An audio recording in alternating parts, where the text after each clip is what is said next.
Salut YouTube, j'espère que tu vas bien. On se retrouve aujourd'hui pour une nouvelle vidéo. Alors dans cette vidéo là, on va aller voir pourquoi les énergies en ce moment, c'est de la merde. Voilà, je pose les conditions comme ça, comme une sauvage. Je fais tout comme une sauvage sur cette vidéo. J'ai pas le temps. La douceur, elle a pas le temps en ce moment, j'ai pas le temps non plus. En ce moment, je sais pas si vous avez remarqué, depuis le début de l'année, on est un peu challengé, on est pas mal bousculé, remué, il y a tout un tas de choses qui arrivent dans notre vie. On a l'impression que rien n'avance, voire même qu'on recule, ou qu'on avance à reculons. J'aurais bien une théorie là-dessus, mais on va peut-être pas la dire sur YouTube. Il y a vraiment cette idée que les énergies sont compliquées en ce moment, et puis alors là, la pleine lune du 25 mars, voilà, bon. Même pas les mots, parce que pour avoir demandé à ma communauté à Instagram, parce que moi j'étais dans un état vraiment débordant, et où j'ai posé la question à ma commu en leur disant coucou, êtes-vous vivant? Et qui m'ont répondu pour la plupart genre ça va, oubliez-moi sur le champ de bataille, je vais vous ralentir. Et où là je me suis dit ah ouais, waouh, on en est quand même là. C'est chaud pour tout le monde. Au niveau des infos que j'ai reçues en clairvoyance, il y avait cette idée que jusqu'à à peu près mai, début mai, mi-mai, on souffrirait encore un peu. Et j'avais aussi cette notion que jusqu'au 12 avril à peu près, notamment avec le 8 avril qui sera un tournant important. Alors je sais pas si c'est une date importante. En fait on disait que le 8 avril était une date importante, qu'il y avait des trucs importants et qu'entre le 8 et le 12 avril, il se passerait des choses importantes au niveau énergétique. Voilà. Je sais pas s'il y a si c'est un écho ou un appel à quelque chose qu'il y a eu il y a longtemps ou dans le temps, mais j'avais ça comme info qui venait en clairvoyance. Et il y avait aussi cette notion, vous savez, de normalement, à partir de mai, on vit encore une étape où on ralentit le rythme et où la vie est un peu plus douce et où on a la sensation de savoir un peu dans quelle direction on s'aiguille. Au mois de février, il y avait rebelote ce truc-là, et où j'expliquais qu'à partir de la date du 6 février, entre le 6 et le 9, il y avait comme un espèce de truc qui lâchait, vraiment un truc où on lâchait vraiment les armures, et où là, rebelote, on est encore là-dessus.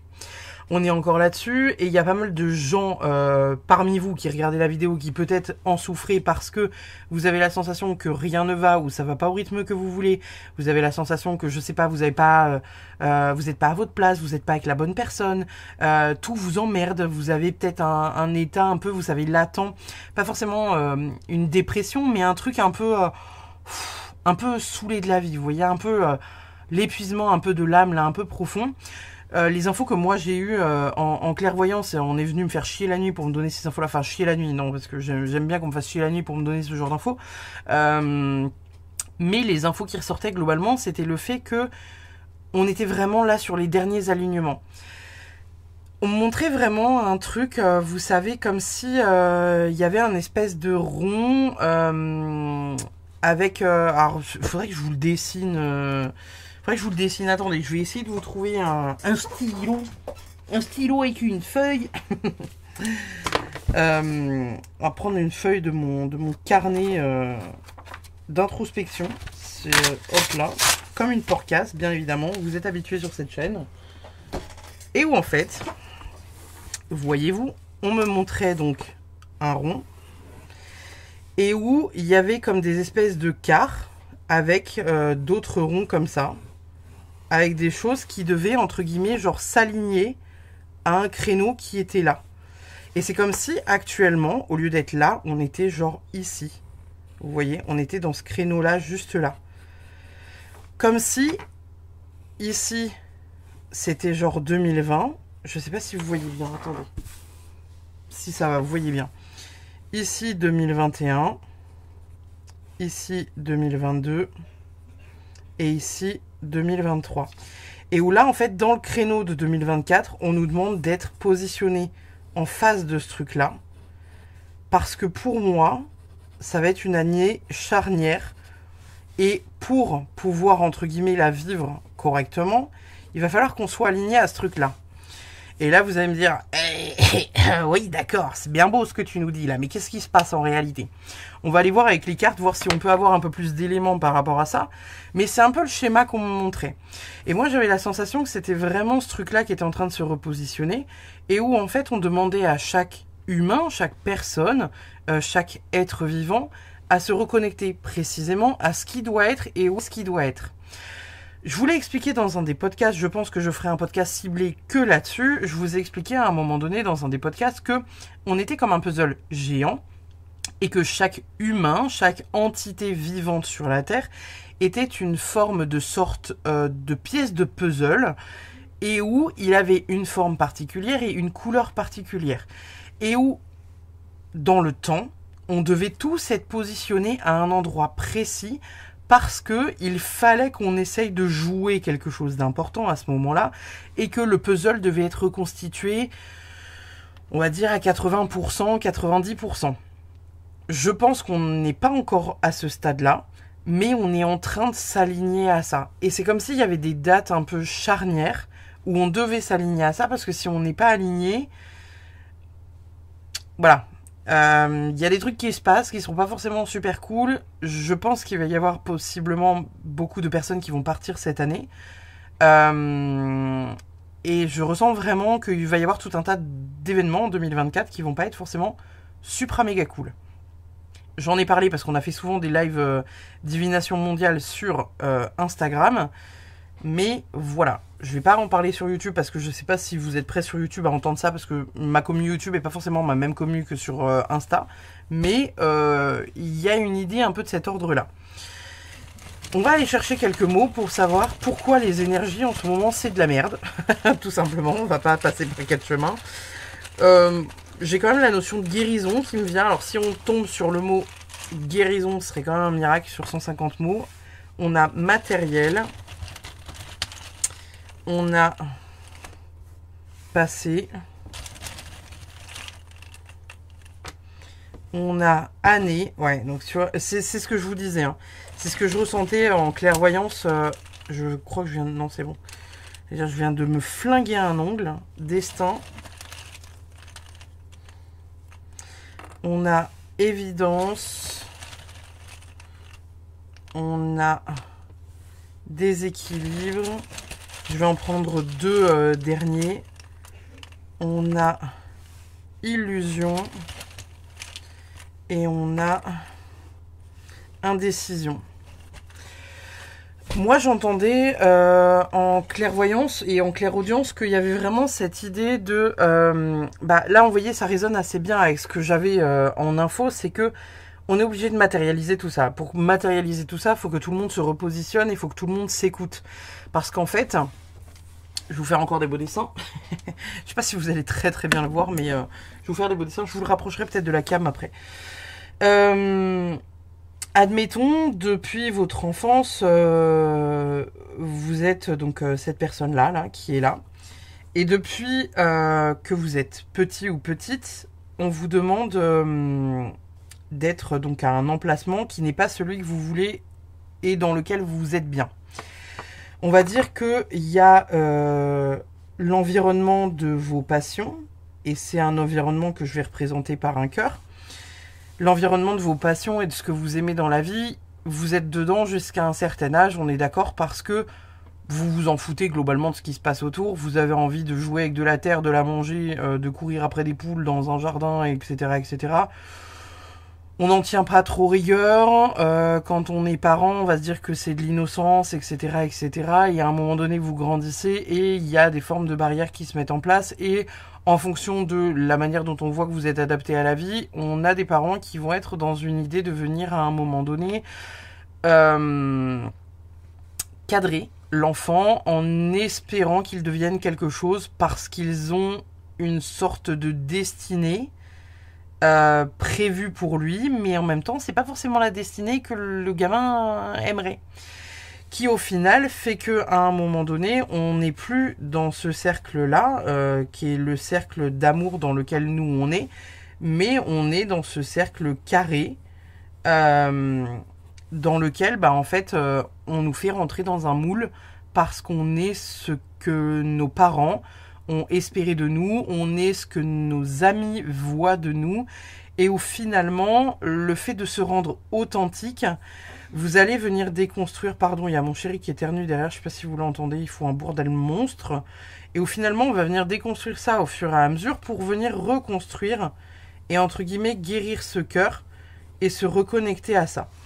Il y a des gens qui ne font jamais cette démarche-là, parce qu'il y a des gens qui ne vont jamais se connecter à leur cœur et qui ne vont jamais aller vers des choses qui les transcendent, qui les habitent, qui les font vibrer, et où ils se disent ouais, j'adorerais faire ça dans ma vie, mais putain, c'est pas responsable de faire ce métier-là, c'est un rêve de gosse.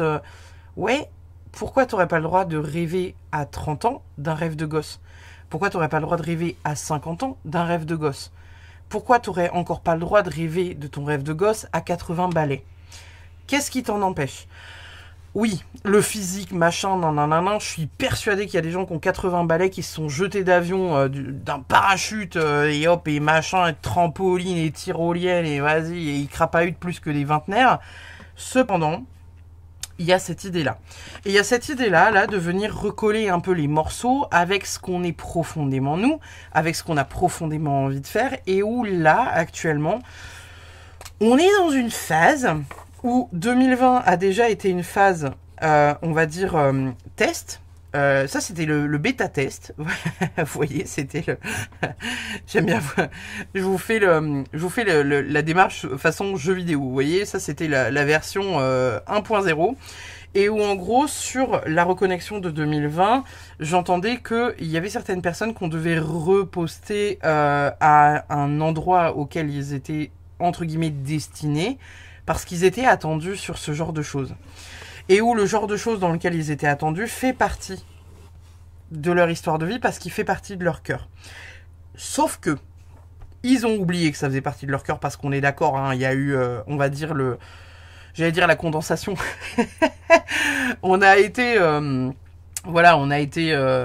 j'ai pas le mot, mais vous voyez, on a été comme ça, là, dans le moule, pour ne plus finalement aller vers notre cœur et juste être ce qu'on attend de nous, avec des objectifs, des contrats à signer, des trucs, des machins, des bidules, et surtout le beau sourire qui va bien en faisant croire qu'on est méga heureux d'accomplir quelque chose dont on n'a rien à branler.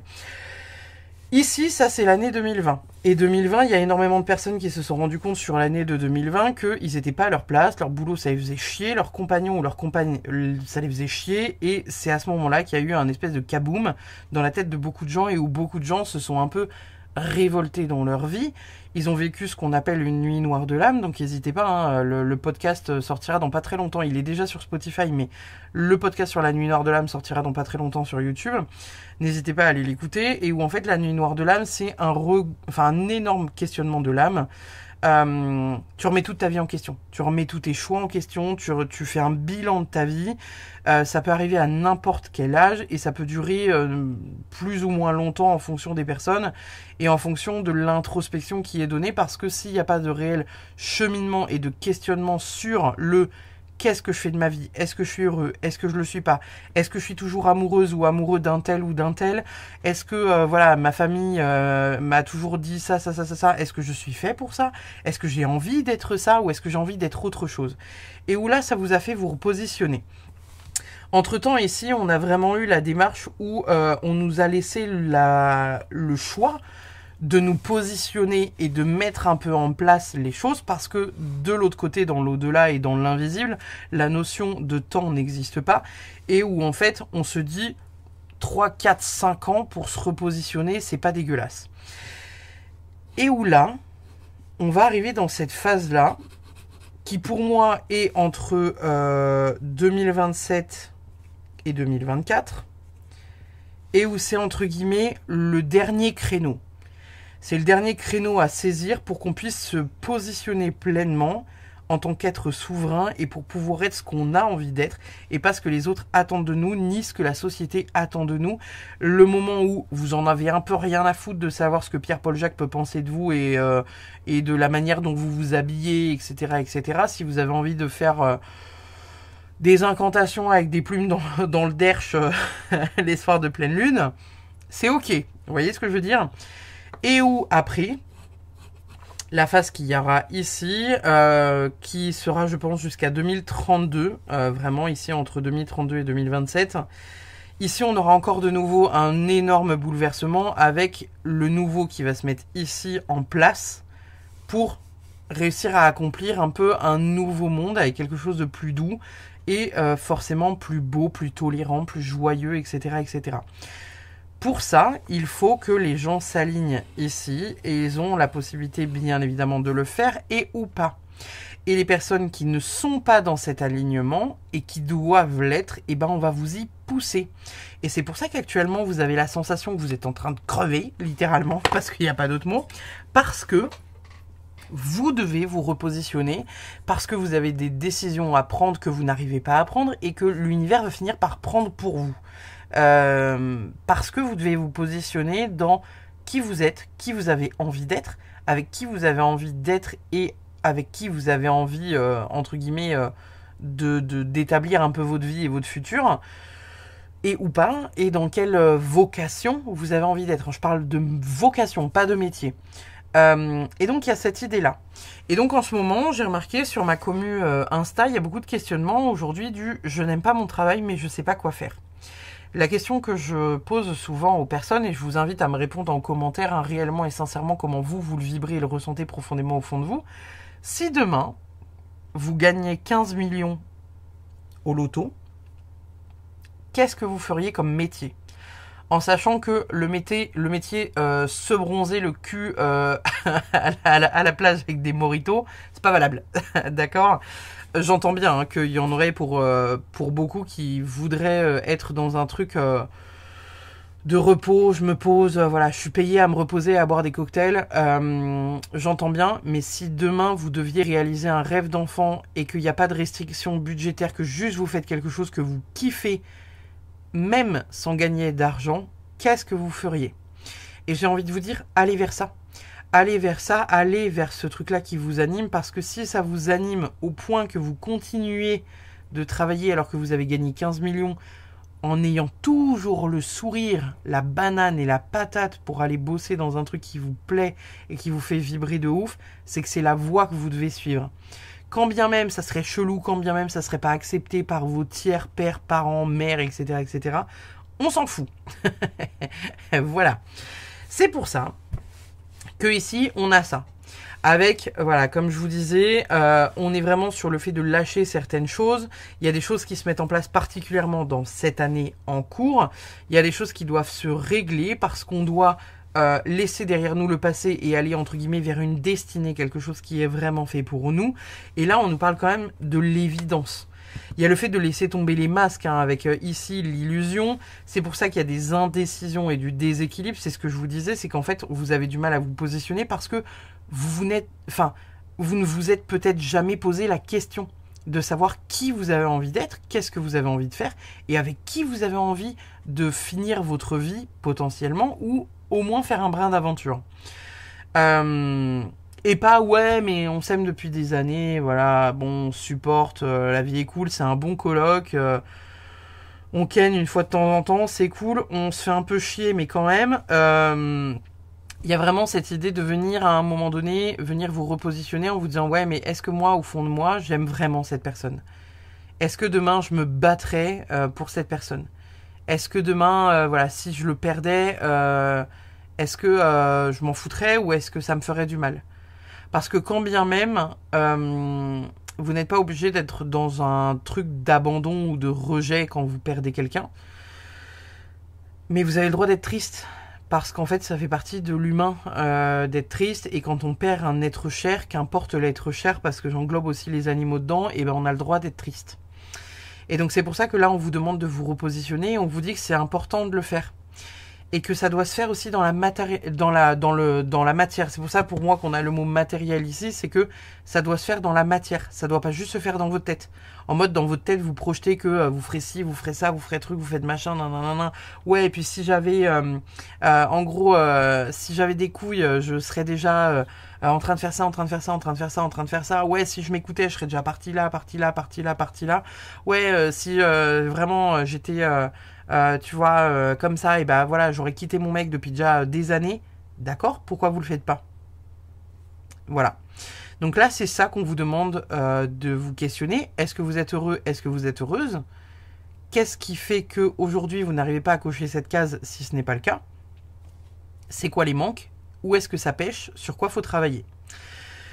Voilà, ça c'est dans un premier temps, j'avais envie de vous dire ça. On va aller voir avec les cartes, je vais demander directement pourquoi on a des énergies de merde en ce moment. Voir si elles nous disent à peu près la même chose que ce que j'ai canalisé et ce qu'on vient d'avoir avec le grand oracle des mots. Alors, s'il te plaît, petit Wichitaro, pourquoi les énergies du moment, c'est de la merde? Pourquoi les énergies du moment sont compliquées? Pourquoi les énergies du moment sont pesantes, lourdes, denses? On a la carte de la force. On a la 4 de Pentacle. Ouais, donc déjà là, au niveau de ce que ça dit, on est quand même pas mal connecté à ce que je vous disais. Ouais. On est même très connecté à ce que je vous disais. J'aurais peut-être pu faire attendez, est-ce que celle-ci, ouais, vous arrivez à les voir à peu près? Ouais, c'est quand même bien parlant par rapport à ce que je vous disais juste avant, par rapport à ce que j'ai canalisé. En fait, là, vous voyez ce qui sort. On a quand même la carte de la force. Donc, elle nous parle d'être fort par rapport à des choses sur lesquelles on manque d'inertie, on manque d'action et sur lesquelles on se renferme sur nous parce que on a peur indirectement d'affronter. C'est un 4 de Pentacle, ça aurait pu être un 4 de coupe. Le 4 de Pentacle, c'est une carte où on nous parle majoritairement de contrôle, mais aussi et surtout de stagnation. Parce le 4 de Pentacle, il fait des économies parce qu'il vit dans la peur en fait. Hein. Il a peur de manquer, donc il grappille tout ce qu'il peut parce qu'il a peur de manquer. Et où là, en fait, on dit, faut avoir la force d'affronter certaines peurs et d'affronter indirectement ce qui fait que tout stagne dans la vie. Ici, avec le pendu et le roi de Pentacle à côté, on est en train de nous dire qu'il faut avoir une nouvelle vision sur les choses qui se mettent en place dans notre vie. Et en plus, le pendu, il est entre le roi de Pentacle et il est entre la carte du diable. Et la carte du diable, elle est tombée en endroit. Et où là, en fait, le pendu, il nous dit, faut vraiment avoir une nouvelle visibilité, une nouvelle vision, de nouvelles croyances, croire en nous, croire que c'est possible, se donner la possibilité d'eux et arrêter surtout d'être dans le sacrifice. Le roi de Pentacle à l'envers, c'est un roi qui vient nous parler de bon sens, de compétences, de soutien, de faire fructifier. Et où là, en fait, on nous dit qu'il y a une forme de balance entre finalement, qu'est-ce que tu fais par obligation dans un CDI qui te fait chier, alors que de l'autre côté, tu pourrais aller vers un boulot qui t'appelle et qui te fait méga plaisir. Et qui en même temps te tente, hein, parce que ça t'appelle. Ça t'appelle, c'est comme une petite brise dans ton oreille qui te dit « Coucou ». Je suis là, rejoins-moi, rejoins-moi. On va faire des choses bien ensemble, tu vois. Et où là, on a le 6 d'épée, qui est quand même retourné. Hein. Le 6 d'épée, dans ce sens-là, c'est le fait de quitter une situation parce qu'on n'en peut plus, parce qu'on est fatigué, parce qu'on en a marre, parce que c'est stop, en fait. C'est le fait de s'éloigner d'une situation toxique parce qu'on n'a plus le choix. Et où là, cette carte-là, elle tombe quand même en envers. Il y a quand même cette idée que certains d'entre vous vont être poussés à être dans ce schéma-là. C'est-à-dire qu'il y a peut-être certaines personnes là qui doivent se séparer de leur compagnon ou de leur compagne, qui doivent quitter un boulot, qui doivent quitter une amitié, et où en fait vous allez bouffer dans votre gueule là jusqu'au début de l'été, parce que vous n'arrivez pas, vous, à vous positionner. C'est-à-dire que au boulot, on va peut-être vous faire des crasses, on va peut-être vous mettre des heures à rallonge, vous allez peut-être être en burn-out complet et total, parce qu'on va vous demander de vous positionner et de dire non. Là, je veux bien être sympa, mais non. Je ne vais pas faire 4 heures de plus par jour. J'ai déjà 12 minutes pour manger le midi au lance-pierre. J'ai même pas le temps de réchauffer mon Tupperware. Vous avez compris l'idée. Tout comme dans les relations de couple avec qui vous ne devez plus être, vous allez être challengé parce que va y avoir des engueulades, il va vous être reproché des choses qui peut-être vous sont déjà reprochées depuis des années, ou à contrario des trucs que vous n'avez jamais entendus et que la personne n'a jamais osé vous dire, et où là en fait ça pourrait déborder, et s'il n'y a pas d'explication et absolument aucune balance entre les deux qui prend sa part de responsabilité en disant ok, on est deux dans l'histoire, Moi, je te reproche ça, toi, tu me reproches ça. Comment on fait? Est-ce qu'on trouve un terrain d'entente ou est-ce qu'on se chie sur la tronche pendant encore des heures pour savoir lequel de nous deux a la plus grosse? Vous voyez l'idée? Et là, on en est là. Hein. C'est-à-dire que certains d'entre vous vont pouvoir être vraiment confrontés à la personne avec qui ils sont en couple ou avec un pote avec qui, finalement, vous n'avez plus rien à vous dire et où on va vous pousser à bout pour que vous puissiez prendre la décision de partir. Derrière ça, on a quand même des cartes de réussite parce qu'on nous parle de la Reine de Rose. La Reine de Rose, c'est une reine qui a été ajoutée dans ce deck-là, hein, parce que bien évidemment, il n'y a que 4 reines. La Reine de Rose, c'est la reine qui suit son cœur. C'est une reine qui est belle, c'est une reine qui est puissante parce que justement, elle suit son cœur. Et elle n'est là que pour ça. Elle est là que pour élever ses fleurs parce que elle, sa passion, c'est de faire pousser des roses. Et elle s'en fout de savoir combien elle peut gagner puisque sa passion, c'est d'avoir de jolies fleurs. Et c'est ça sa vocation, c'est d'avoir de jolies fleurs.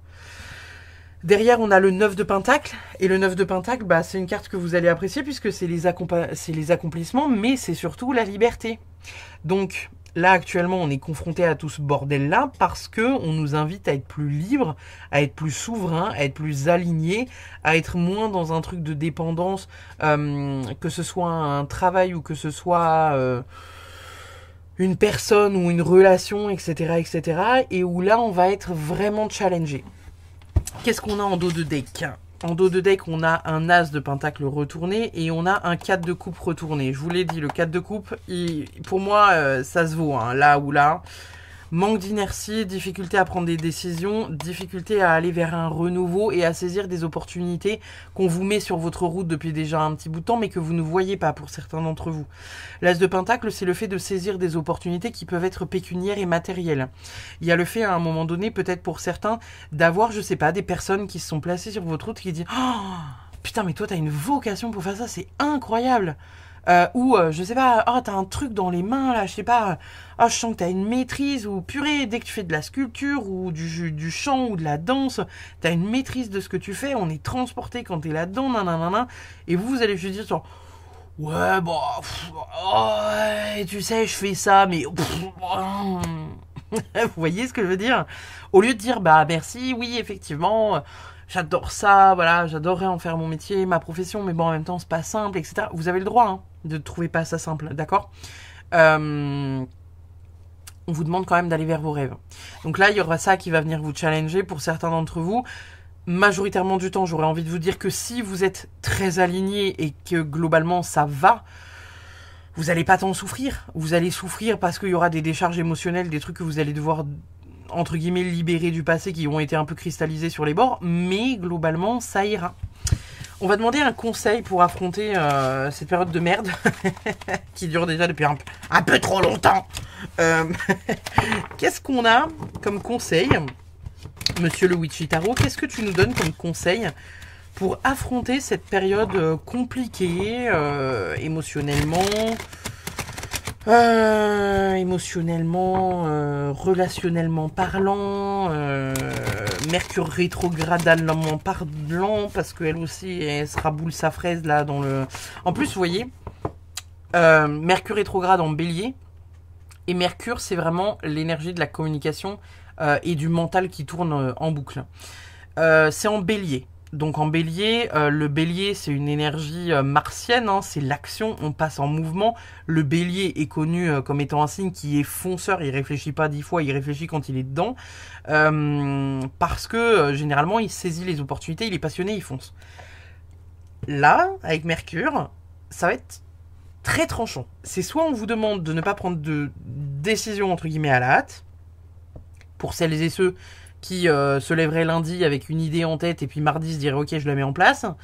Par contre pour celles et ceux qui ont déjà un truc qui traîne depuis 1 an, 2 ans, 2 mois, en réflexion en mode je ferais bien ça, ouais, en même temps putain pour faire ça faudrait que je fasse ça. Et ben là à contrario on vous dit ouais vas-y là c'est la période là pour y aller, vas-y fonce, vas-y. Alors qu'est-ce qu'on a comme conseil pour cette période compliquée? Nous avons le Hiérophante, donc l'énergie du pape. On a le cavalier d'épée qui est retourné, donc on nous invite quand même à la réflexion. On a le 10 de coupe qui est quand même une très belle carte. On a, et décidément, Ouais, et on a encore cette carte de liberté. Hein. C'est fou, hein. On a encore cette carte de liberté. Il y a beaucoup de cartes qui sortent... Ouais. Mais, ouais, bah si. Bah ouais, mais c'est ce que je vous disais au départ, en fait. Excusez-moi. Moi, je vois l'évidence des cartes, vous peut-être pas. Là, ici, au travers de ce truc-là, on est en train de nous dire que voilà, il y a des... Alors, il faut prendre ça avec sagesse, il faut prendre ça avec recul, il faut essayer de comprendre que voilà, c'est aussi indirectement une période qui est pour notre bien, puisqu'elle va nous permettre de prendre du recul pour savoir qu'est-ce qu'on a envie d'entreprendre et de ne pas foncer dans le tas, entre guillemets, tout feu tout flamme et de ne pas s'écouter. On parle quand même d'une période où pour certains, il va y avoir une sorte de combat un peu... on va dire entre soi et soi-même, mais on parle quand même d'une grande période de guérison. Il y a vraiment le fait de venir lâcher tout un tas de choses qui nous entravaient par le passé, et où là, comme conseil qui vous est donné, on vous dit de prendre ça avec sagesse, de relativiser, de voir le bonheur qu'il y a au bout du chemin, et surtout de ne pas rentrer dans une période en fait... où vous vous accablez, vous dites que votre vie c'est de la merde, etc., que vous n'allez pas réussir, que c'est trop dur, que si, que ça, que truc. Là, on vous dit justement que c'est important de voir un peu la lumière au bout du tunnel. Hein. La carte du 10 d'épée ici, c'est une carte qui vous parle de prendre du recul sur une situation, mais justement parce que vous êtes en mesure de le faire et avec sagesse en plus de ça, pour pouvoir venir entamer une guérison, ce qui est quand même pas rien. On a quoi en d'autres decks? Si on tombe sur un 3 d'épée, on a la lune. On a la lune et on a le 2 d'épée. La lune et le 2 d'épée, ouais, on a l'étoile en dessous, donc c'est quand même pas rien. La lune, on est vraiment sur du travail très inconscient, hein, donc ça va être peut-être pour certains aller chercher justement cet inconscient pour saisir qu'est-ce qu'il a à nous dire, dans quoi est-ce qu'on flippe, pourquoi on a peur, pourquoi ça me pose problème, pourquoi ça, nanana. Venir réfléchir à ça, peut-être faire des méditations. Sur la blessure d'abandon, la blessure de rejet, sur le positionnement que vous devez avoir, faire de l'ancrage, etc. Venir essayer de comprendre peut-être pour certains qui font du tarot, venir travailler en introspection. Pourquoi j'ai peur de ça? Hop là, on tire une carte. Vous pouvez demander, par exemple, vous prenez un tarot, quelle est ma plus grande peur? Genre par exemple, je vais vous montrer. Admettons, là si je prends ce tarot-là et que je demande quelle est ma plus grande peur... Au tarot, je prends un autre tarot hein, pour vous montrer vraiment comment ça se passe, pour celles et ceux qui fonctionnent avec le tarot. Quelle est ma plus grande peur? Et hop là, j'ai comme carte le 10 de coupe. Ma plus grande peur, c'est pas d'être heureuse et c'est pas de me marier. Ma plus grande peur, je vous en ai déjà parlé sur la chaîne, c'est de briller en fait. C'est que je sois trop vue. J'aime pas être sur le devant de la scène. Je fais les trucs dans l'ombre. C'est pour ça que vous voyez pas ma gueule en fait sur YouTube. Peut-être qu'un jour je me montrerai. Aujourd'hui, j'ai vraiment de la difficulté à faire ça parce que pour moi, le monde est trop hostile et où en fait ici, il y a vraiment le fait de briller, de se montrer, d'être ok avec l'idée, etc. Et où en fait, avec un tarot, vous allez pouvoir venir questionner vos tarots en disant bah, voilà, pourquoi j'ai peur de ça, pourquoi j'ai peur de ça, qu'est-ce qui fait que ça, j'y arrive pas. Et en fait, en allant chercher dans le tarot, vous n'êtes pas forcément obligé de connaître les lames par cœur, parce qu'il y a quand même 78 cartes dans le machin, mais en vous aidant d'un livret, vous avez la possibilité, en regardant un peu sur internet, en prenant votre temps, vous n'êtes pas obligé de connaître toutes les cartes par cœur, d'accord? Vous pouvez faire ça comme ça. Si ça vous appelle pas, vous pouvez passer par la méditation, vous pouvez aussi passer par un hypnothérapeute ou de l'hypnose régressive et ou pas, venir travailler là-dessus totalement tout seul depuis chez vous. Sur YouTube, il doit y avoir des vidéos qui sont très très cool. Voilà, c'est juste pour vous montrer ça. On n'est pas là pour on n'est pas là pour parler de ma peur. Bonsoir. Ici, on dit aussi que c'est une période importante parce qu'il y a il y a le fait de sortir du déni. Comme si certains d'entre vous étaient... ils se disaient, ouais, mais c'est ok en même temps, tu vois, bon, le métier que j'ai, c'est pas fou. Bon, en même temps, mon mec, bon, c'est pas fou non plus, mais bon, ça fait le taf. Et où là, on vous dit, non, le ça fait le taf, c'est pas suffisant. On vous demande d'être vraiment en accord avec ça. On vous demande pas de ça fait le taf. On vous demande pas de ouais, bon, c'est pas si mal. Bon, non. On vous demande de venir vous questionner sur est-ce que vous êtes réellement heureux ou heureuse dans ce métier-là, avec cette personne, dans cette situation. Parce que si ce n'est pas le cas, on vous demande de venir travailler sur pourquoi vous n'êtes pas heureux dans cette situation et comment le mettre en place pour sortir de cette situation. Et derrière ça, on a la carte de l'étoile et l'étoile, elle sort en endroit. On nous parle ici de venir se reconnecter à quelque chose de puissant, de saisir une chance, une opportunité. Il y a quand même le fait de se reconnecter à sa destinée, à sa vocation profonde, et d'être, entre guillemets, rappelé par l'univers sur quelque chose d'important pour nous. Et on a le monde derrière. Le monde qui sort en envers, mais le monde quand même. Qui est quand même la meilleure carte d'un tarot, qui nous parle de reconnaissance, de joie, de complétude, de réalisation, de récompense. Pas... c'est pas rien, quoi. Vous voyez? Donc, voilà, les amis. J'espère que cette petite vidéo vous a plu. Je me suis dit que ça pouvait être cool de vous faire un peu un truc, voilà, des énergies du moment, parce que je sais qu'on est nombreux à en parler sur Insta, etc., etc. Je vais nous sortir une petite carte comme ça. Une carte pour les énergies de merde en ce moment, c'est quoi? Bénédiction. Opportunité. Voilà. Bon, en même temps, j'ai envie de vous dire, ça colle avec ce que je vous ai dit, quoi. C'est qu'on le voit comme quelque chose de terrible, mais en même temps, c'est une réelle bénédiction parce que ça nous permet de saisir des opportunités pour se rapprocher de ce qu'on est plus profondément au fond de nous. Vous voyez? Et où, en fait, je vous disais tout à l'heure, hein, je vous parlais Ouais, pardon, excusez-moi. J'ai encore des trucs à dire, finalement. Je finis.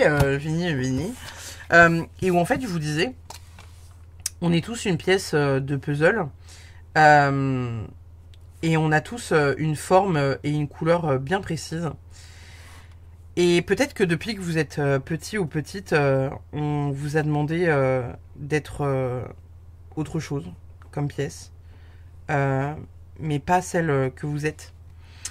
Et peut-être qu'aujourd'hui vous croyez être ça, alors que finalement foncièrement au fond de vous, vous êtes ça. Et peut-être même que vous pensez être l'un ou l'autre, parce qu'on vous a dit genre oui, mais gna gna gna, t'es comme ci, t'es comme ça.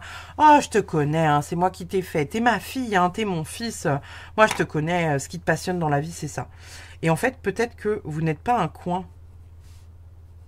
Vous n'êtes pas un coin ici, là, du puzzle. Vous êtes peut-être une pièce centrale qui a toute son importance. Et bon, ici, t'as compris, hein, mais voilà. Il y a peut-être à un moment donné le fait de venir saisir le « Ok, je suis cette pièce », et sans se dire qu'on vaut plus qu'un coin, parce que c'est quand même les coins qui tiennent le cadre, donc ils sont très importants. Et ben, vous êtes peut-être bien plus lumineux que ce que vous pensez en fait à ce jour, et bien plus lumineux que ce qu'on vous a fait croire pendant presque toute votre vie.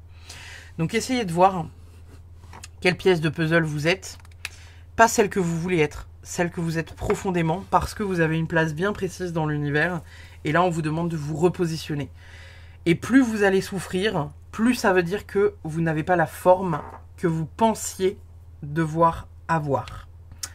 Voilà les amis. Comme je vous disais juste avant, ça m'a fait plaisir de tourner une vidéo pareille parce qu'on a échangé avec beaucoup de gens sur mon compte Instagram, sur un peu les énergies du moment, sur comment vous vous sentez, etc., etc. Je me suis dit que ça pouvait être cool de vous faire un peu une vidéo explicative sur pourquoi on souffre au secours. Voilà. Mais tout va bien, ça va bien se passer. Ça va aller. Je vous fais des bisous. Je vous dis à très vite. Bye bye.